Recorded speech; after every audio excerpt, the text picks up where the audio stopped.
Hai YouTubers. Lazimnya syarat pernikahan secara umum adalah adanya kedua mempelai, akad dan saksi. Nah, kalau hal itu terpenuhi maka sahlah sebuah pernikahan. Adapun ritual-ritual yang ada cuma sebagai penyambung adat saja.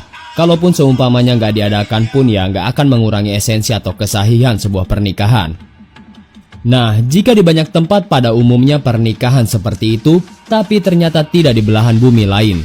Yap, ada banyak ritual pernikahan di luar sana yang mungkin bagi kita adalah hal yang sangat-sangat aneh dan nyeleneh. Bahkan kental akan ketabuhan yang luar biasa.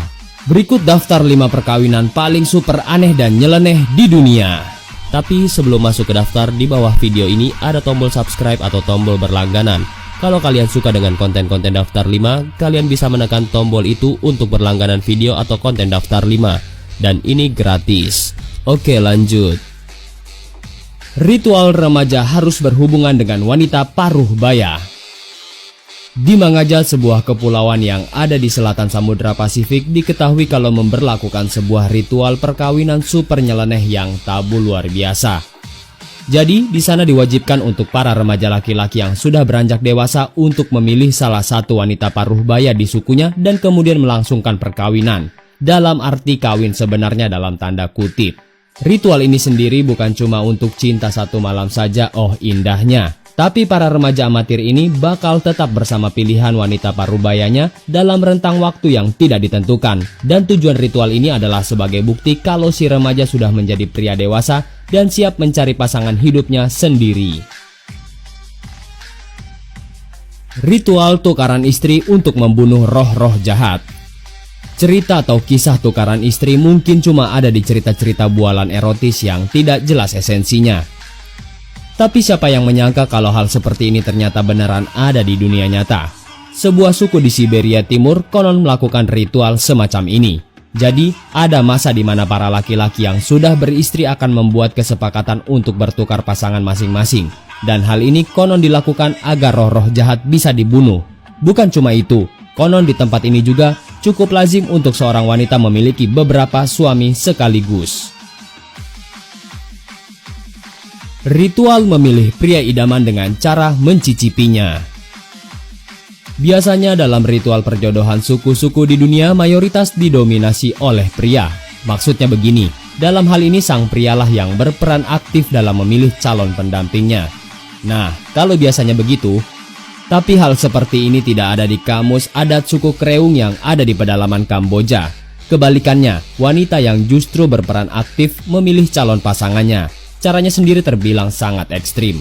Jadi, para wanita yang akan memilih pasangan ini akan masuk ke dalam gubuk-gubuk yang masing-masing diisi oleh seorang pria. Di dalam sana, mereka tentunya akan melakukan hal enak-enak. Nah, setelah berpindah dari satu pondok ke pondok yang lainnya, maka si wanita kemudian akan memutuskan pria mana yang akan jadi pendamping hidupnya sampai mati. Adat berbagi istri ala suku pedalaman Nepal. Berbagi suami mungkin hal yang cukup lazim meskipun pada kenyataannya hal ini banyak yang menentang, apalagi dari pihak perempuan sendiri. Tapi bagaimana ceritanya dengan berbagi istri?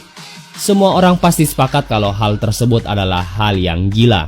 Meskipun begitu, diketahui sebuah suku di pedalaman Nepal sudah melakukan hal ini sejak lama. Dari kasus poliandri yang pernah terjadi, biasanya seorang wanita akan memiliki beberapa suami yang random. Atau antara pria satu dan lainnya tidak ada semacam ikatan persaudaraan. Tapi yang dilakukan suku Nepal ini tidak seperti itu. Jadi seorang wanita bisa membagi cintanya kepada para pria yang masih bersaudara. Gak jelas asal-usulnya kenapa bisa sampai begini. Tapi diketahui hal ini dilakukan sebagai upaya penekanan angka kelahiran. Katanya. Ritual mencuri istri tetangga. Kalau di suku pedalaman Siberia Timur melakukan aksi tukar istri secara buka-bukaan, lain halnya dengan suku Wodabe yang ada di Nigeria ini. Alih-alih membuat kesepakatan atau deal-dealan, mereka malah mencuri istri orang lain untuk dijadikan miliknya. Ritual ini diadakan setahun sekali dalam sebuah festival yang dinamakan Festival Gerewol. Bukan cuma sekedar main culik aja, ritual ini dilengkapi dengan banyak hal.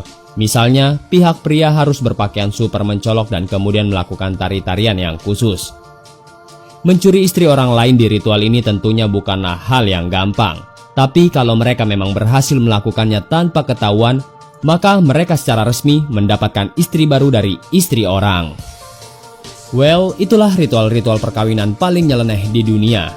Kita nggak bisa langsung menjudge atau melakukan penghakiman terhadap suku-suku tadi, khususnya soal ritual aneh tersebut. Alasannya, mereka punya adatnya sendiri dan ritual tersebut mungkin sudah dilakukan selama ratusan tahun. Di sini, kita cukup sekedar tahu